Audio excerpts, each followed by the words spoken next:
The little Corella, long-living, highly intelligent and social bird that thrives in all environments, especially the ones we create for them. They are inquisitive and highly adaptive to the suburban sprawl of our outer suburbs and regions. This is my presentation on the impact of large populations of Corella on the local environment, local wildlife and businesses.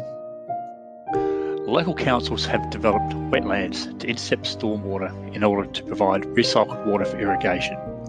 These wetlands not only beautify the area, but provide local amenities for locals and also to attract local wildlife.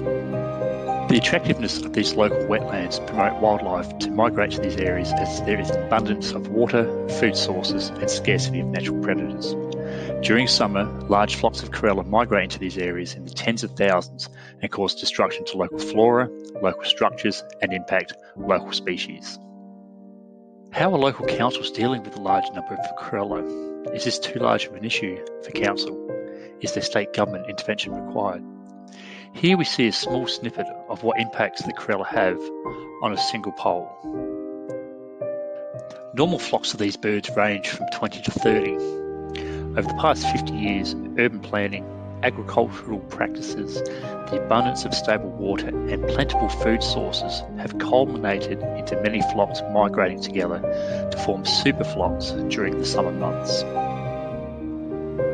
As the super flock migrates into the suburban areas, they start to strip native vegetation through their chewing behaviour and jostling for roosting positions amongst the tree lines, as can be seen on the tree to the left.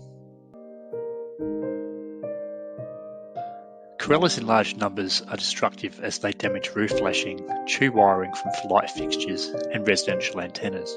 According to one local council, the impact of the Corella has created significant clean-up costs with further impact to businesses. The impact to local wildlife is seen with the change in behaviour during the time as they must compete for food, water and space. Separate larger flocks of the local wildlife stick together whilst the Corella are in the area.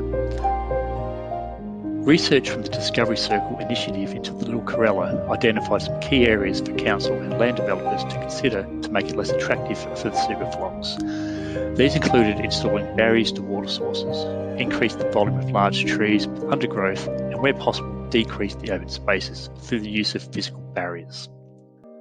This topic is large and complex. The inquiry would be targeted towards upper primary, as this covers a multitude of curriculum areas including science, biology, history, ethics, economics, sustainability, and civics.